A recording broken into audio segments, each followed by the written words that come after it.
Baik, selanjutnya itu akan ada pemaparan materi yang ketiga, yaitu mengenai manajemen stres selama masa pandemi COVID-19 yang akan dibawakan oleh Feren Hartana. Untuk itu kepada Saudari Feren, waktu dan tempat dipersilahkan. Baik, selamat sore. Apakah suara saya terdengar jelas? Jelas. Baik, terima kasih. Terima kasih atas kesempatannya. Perkenalkan, nama saya Feren. Saya dari program studi psikologi. Pada kesempatan kali ini saya akan membawakan materi mengenai manajemen stres selama masa pandemi COVID-19. Nah, mungkin bagian dari kita ini adalah pelajar ya, teman-teman ya.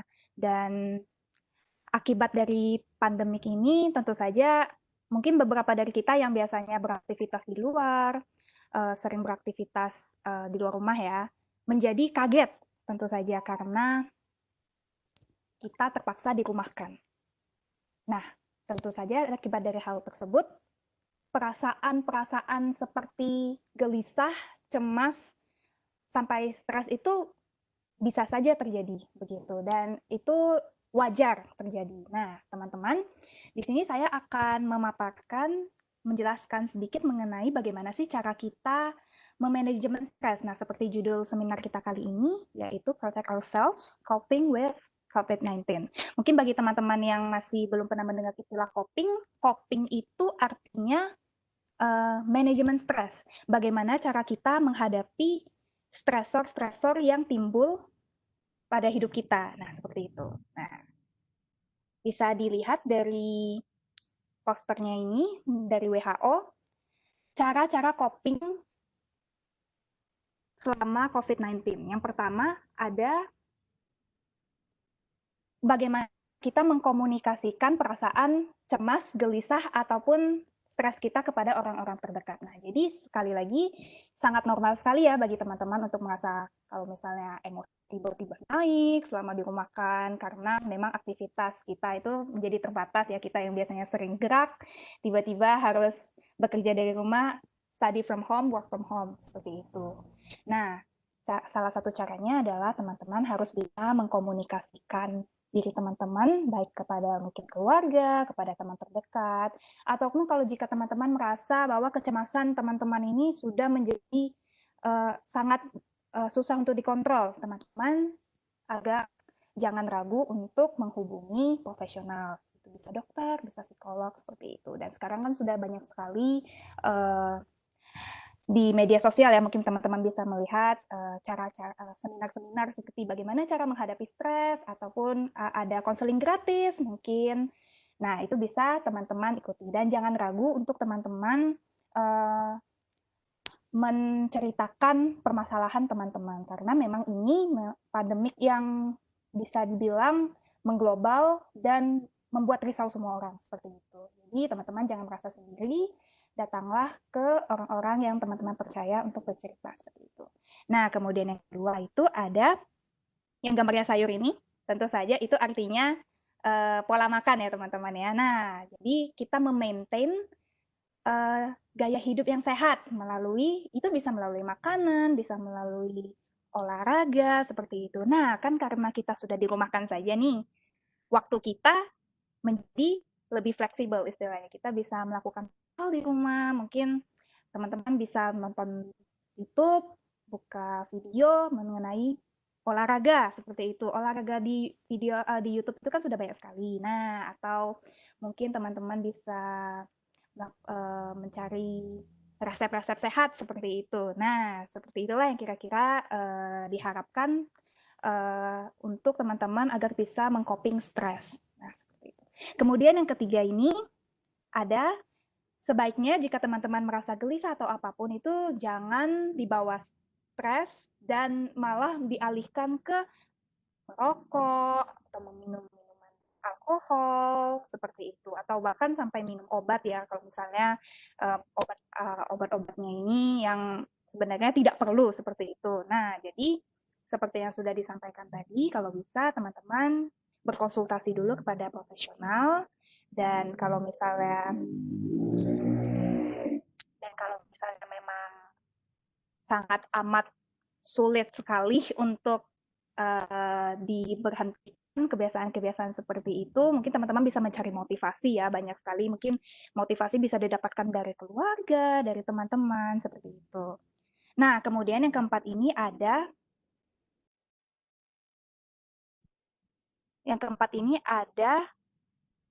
informasi. Informasi yang teman-teman dapatkan itu sekarang kan karena kita sudah informasi itu semua sudah tersebar di internet, sangat mudah didapatkan sekali. Namun sekali lagi informasi itu belum tentu benar adanya. Nah, jadi di sini teman-teman diharapkan juga bisa menyaring informasi-informasi yang keluar, baik itu informasi mengenai COVID yang penularannya seperti gimana-gimana, atau obat-obat mungkin yang sering beredar sekarang, obat-obat yang dapat menyembuhkan COVID. Nah, seperti itu mungkin teman-teman jangan mudah percaya dulu, sebaiknya teman-teman pastikan dulu sumbernya itu apakah kredibel atau tidak. Nah, mungkin seperti sekarang juga banyak sekali hoax-hoax ya teman-teman ya, biasanya di WhatsApp atau di Facebook, seperti itu. Mungkin bisa diingatkan juga kepada saudara-saudaranya, keluarga, atau teman-temannya untuk jangan mudah percaya terhadap berita-berita yang belum tentu benar adanya. Sebaiknya di cross-check dulu.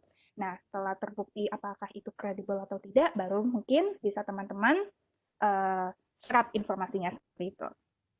Nah, kemudian yang keempat itu ada mengurangi kecemasan teman-teman itu dengan mengurangi menonton berita-berita yang berhubungan dengan COVID. Nah, mungkin ada juga teman-teman yang seperti itu. Jadi, dengan seringnya muncul berita mengenai COVID ini, menyebabkan kita menjadi semakin panik. Semakin paniknya ini terkadang bisa berlebihan seperti itu. Nah, mungkin jika teman-teman merasa seperti itu, atau mungkin ada sanak keluarga teman-teman yang seperti itu, mungkin bisa diinformasikan secara perlahan bahwa sebaiknya kita kurangi aktivitas menonton berita-berita seperti itu, karena sangat tidak kurang sehat ya untuk well-being-nya kita. Nah, gimana caranya? Bisa dialihkan ke aktivitas-aktivitas yang lebih berguna dan bermanfaat, seperti misalnya olahraga, mungkin keluarganya bisa diajak olahraga, atau membuat atau belajar bersama, atau seperti bagaimana. Nah, jadi jangan ditambah tingkat kecemasannya dengan menonton berita-berita yang bisa menyebabkan tingkat stres itu meningkat, seperti itu.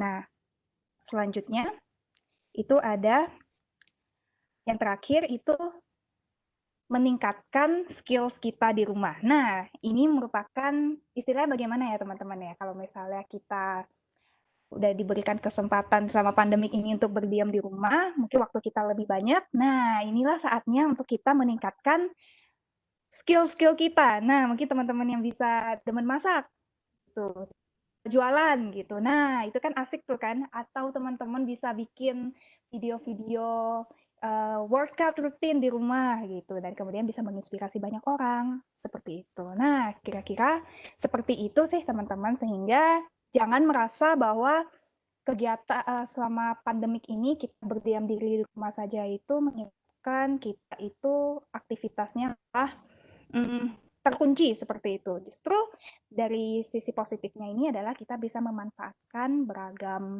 waktu yang kita miliki untuk mungkin bisa bersama keluarga lebih dekat atau meningkatkan skill-skill kita seperti itu. Sebenarnya seperti itu saja.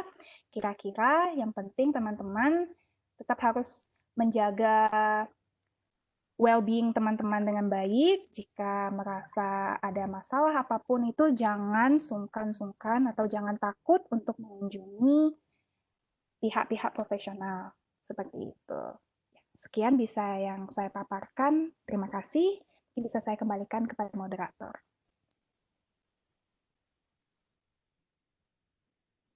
Baik, terima kasih kepada Saudari Feren atas materi yang telah disampaikan.